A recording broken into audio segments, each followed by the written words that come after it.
The first thing I noticed wasn't the silence. It was the echo. My son's voice, loud, triumphant, almost celebratory, bounced off the walls of my living room like something that didn't belong there. I evicted her, Daniel said, his chest puffed out, his grin wide and unapologetic. Finally got rid of that burden. For a moment I thought I had misheard him. I asked, my voice barely above a whisper. He laughed as if I had asked something ridiculous. Don't tell me you've forgotten already. Aunt Clara, she's out, gone, packed her things and left this morning. The teacup in my hand trembled. A thin crack formed along its rim, not loud enough to shatter but enough to make me set it down carefully. Clara, my sister-in-law, my late husband's younger sister, the woman who had nowhere else to go, Clara had moved in with us 8 months ago, not by choice, by necessity. Her husband had died suddenly, a stroke in the middle of the night, and the house they'd lived in for 30 years had been taken by the bank within weeks. No savings, no children, just memories that couldn't pay bills. I remember the night she called me. Emily, she said, her voice breaking, I don't know where to go. Was no hesitation on my part. You come here, I told her. This is your home too. For a while it was. She was quiet, respectful. She cooked, cleaned, helped with little things around the house. She never complained, never asked for anything, but Daniel saw her differently. She's not family, he had said one evening, not even lowering his voice. Not really. I stared at him across the dining table. She's your father's sister. She's his sister, he corrected. And he's gone, Mom. The words hit harder than I expected.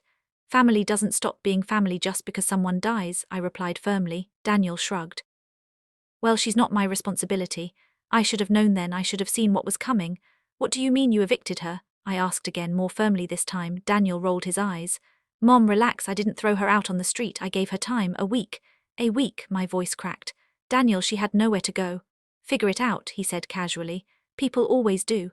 I felt something cold settle in my chest. Did you ask me? I said slowly. He hesitated just for a second. Well, you weren't home. That's not what I asked. He sighed, irritation creeping into his expression. Mom, I'm trying to help you. She was taking advantage of you, living here for free, eating our food. Our food, I interrupted. This is my house, he smirked slightly. Come on, Mom, it's practically mine too. That's when the echo stopped, and the silence finally arrived. Daniel had moved back in with me 2 years ago after his business failed. I just need a little time, he had said. I gave him everything, a room, food, support, no rent, no questions, because that's what mothers do, and somewhere along the way he started believing it was all his. Where is she now? I asked, my voice dangerously calm. He shrugged. No idea. She packed her bags and left, didn't even say goodbye. Course she didn't. Clara was never one to create a scene. She would have carried her pain quietly, just like always. I need to call her, I said, reaching for my phone. Daniel scoffed. Why, she's gone, Mom, let it go. I didn't respond. My fingers trembled as I dialed her number. No answer. I tried again. Still nothing. A knot tightened in my stomach. That evening my brother Michael came over. He had been close to my husband, like a brother to him, and after his death he stayed close to me. He walked in, took one look at my face and frowned. What happened? Before I could speak, Daniel beat me to it. I evicted Clara, he announced proudly. Finally got her out of here. Michael froze. For a moment he said nothing, then he slowly turned to Daniel. You did what? I told her to leave, Daniel repeated, still smiling. She was freeloading, someone had to do something. The room felt smaller suddenly, tighter. Michael's expression changed, not into anger, not immediately, but into something far worse, disappointment, deep, heavy disappointment. Did your mother ask you to do that? He asked quietly. Daniel shrugged. She wouldn't have had the guts. That was it, that was the moment everything shifted. Michael stepped forward, his voice calm but sharp. Me understand this, he said. You're living in your mother's house, eating her food, using her money, and you decided to evict someone she invited. Daniel's smile faltered slightly. Well, yeah, because what? Michael interrupted. Because she didn't belong here, Daniel snapped, his tone defensive now. Michael nodded slowly. I see, he turned to me. Emily, do you have the papers? My heart skipped. What papers? The house papers, he said. The ownership documents. Frowned. Why does that matter? Michael didn't look at him. Emily, I hesitated for a moment, then nodded. In the drawer. Bring them. I don't know why, but I did. Maybe it was the way Michael's voice had changed. Maybe it was the feeling that something important was about to happen. I returned with the folder, my hands slightly unsteady. Michael took it, opened it, and glanced through the pages. Then he placed it on the table.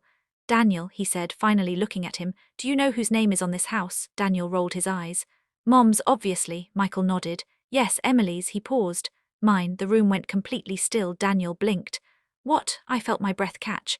Michael, I whispered. He looked at me gently. Your husband asked me to co-sign the house years ago, remember, when you were struggling financially? We never changed it back. I had forgotten, or maybe I had just never thought about it again. Daniel's face paled slightly. What? He said, though his voice had lost its confidence. Michael leaned forward. So, he said calmly, legally speaking, this house belongs to both of us, not you. Didn't respond. Since you seem to think you have the authority to evict people, Michael continued, let me make something very clear. He straightened. You, the words hung in the air like a verdict. I'm her son. Daniel protested. And she is my sister, Michael replied evenly. And Clara was our family. Looked at me as if expecting me to defend him. I couldn't, not this time. He said, his voice uncertain now. I took a deep breath. Daniel, you had no right. His face hardened. You're taking his side. I'm taking the side of what's right, I said quietly. Michael stood up. Here's what's going to happen, he said. Daniel crossed his arms. Oh, really? Yes, Michael replied. Really? Pointed toward the door. You're going to find Clara, you're going to apologize, and you're going to bring her back. Laughed nervously. And if I don't? Michael's expression didn't change. Then you can leave. The smile vanished from Daniel's face completely. You can't be serious, he said. I am. Michael replied, this is my home too. No, Michael said firmly. It's not. Gestured toward me. You were given a place here out of love, not entitlement. Looked at me again, desperation creeping into his eyes. Say something. I swallowed hard. Your uncle is right. Those 4 words broke something. I saw it in his face. For the first time in years, Daniel looked small, not like the confident man he pretended to be, but like the boy he once was, lost, unsure, and suddenly aware of consequences. Where would I even find her? He muttered. Michael didn't soften. You should have thought about that before you told her to leave. That night Daniel left the house, not in anger, not in defiance, but in silence. The next morning my phone rang. It was Clara. Emily, she said softly. Relief flooded through me.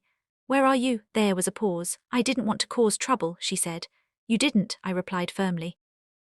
You never did. An hour later Daniel returned. He looked exhausted. His eyes were red. I found her, he said quietly. Michael asked. Daniel swallowed. She was at a bus station. Heart sank. She didn't have anywhere to go, he added, his voice breaking slightly. Of course she didn't. I apologized, he continued.